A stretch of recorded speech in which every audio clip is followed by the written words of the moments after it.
السلام علیکم ورحمۃ اللہ وبرکاتہ. Guys, our student, male, female, میں آپ کے سامنے اپنی نئی ویڈیو لے کر حاضر ہوئی ہوں جس میں قرآن پاک کی سورت طارق جس کا ترجمہ اور تفسیر آپ کے سامنے پیش کروں گی. توجہ سے سنیں، غور کیجئے، لائک کیجئے، سبسکرائب کیجئے. شکریہ میرے ساتھ رہنے کا. اعوذ باللہ من الشیطان الرجیم. بسم اللہ الرحمن الرحیم. اللہ تعالیٰ کا نام لے کر ہم اپنا درس شروع کرتے ہیں تاکہ اللہ تعالیٰ کی مدد ہمارے ساتھ ہو جائے اور زندگی کے ہر میدان میں ہم کامیاب ہو جائیں. اعوذ باللہ من الشیطان الرجیم. بسم اللہ الرحمن الرحیم. سبحان اللہ والحمد للہ لا الہ الا اللہ واللہ اکبر ولا حول ولا قوت الا باللہ العلی العظیم.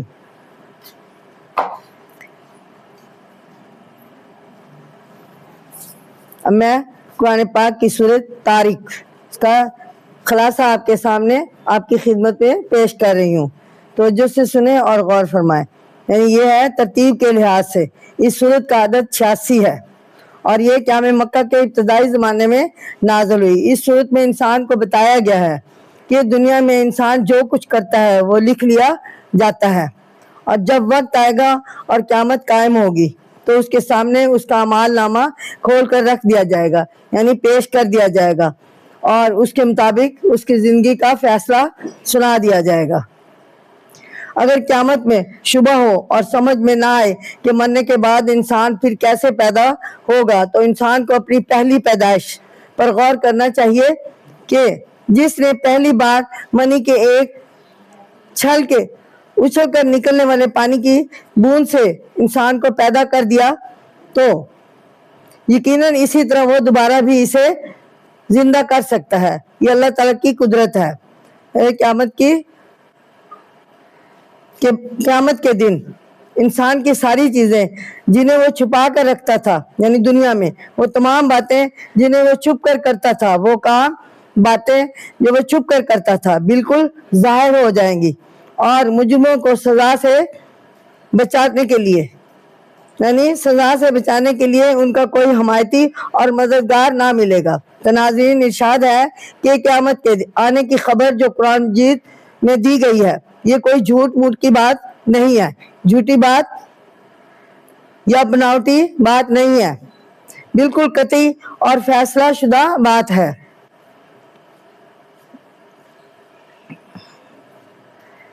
اب ان کافروں سے جو تمہیں ستا رہے ہیں کہہ دو، جب نبی کریم صلی اللہ علیہ وسلم سے کہا گیا کہہ دو کہ وہ تمہاری کچھ نہ چلے گی، تمہاری ساری تدبیریں بیکار ہو جائیں گی اور اسلام کا بول بالا ہو جائے گا، ہو کر رہے گا. اس وقت ان کافروں کو مہلت دو، ان قریب انہیں معلوم ہو جائے گا. تو ناظرین، اب میں سورت شروع کرتی ہوں جس کا ترجمہ اور تفسیر آپ کے سامنے گوشہ گزار کروں گی، جس کا عنوان دیا گیا ہے ہر شخص کی دیکھ بھال ہو رہی ہے. یعنی سورت ہے اعوذ باللہ من الشیطان الرجیم. بسم اللہ الرحمن الرحیم. سورت طارق والسماء والطارق، یعنی اس کی کل آیات 17 ہے. 86 یہ مکہ میں نازل ہوئی اور رکوع کے حساب سے میں آپ کے سامنے آپ کو بتا رہی ہوں کہ اس کے رکوع 1 سے 17 تک ہے. یعنی والسماء والطارق، قسم ہے آسمان کی اور اندھیرے میں آنے والی کی. طارق اندھیرے کو کہا گیا ہے، یعنی جب رات ہوتی ہے. وما ادراک ما الطارق، اور تو کیا سمجھا کہ اندھیرے میں آنے والا کیا ہے. النجم الثاقب، وہ تارہ ہے جو چمکتا ہے، یعنی ثاقب ستارہ جو آسمان پر چمکتا ہے. ان کل نفس لما علیہا حافظ، کوئی جی یا کوئی شخص نہیں جس پر ایک نگہبان نہیں، یعنی ہر شخص پر اللہ تعالیٰ نے نگہبان محفوظ کیے ہیں. فَلْيَنْظُرْ، یعنی ہر شخص انسان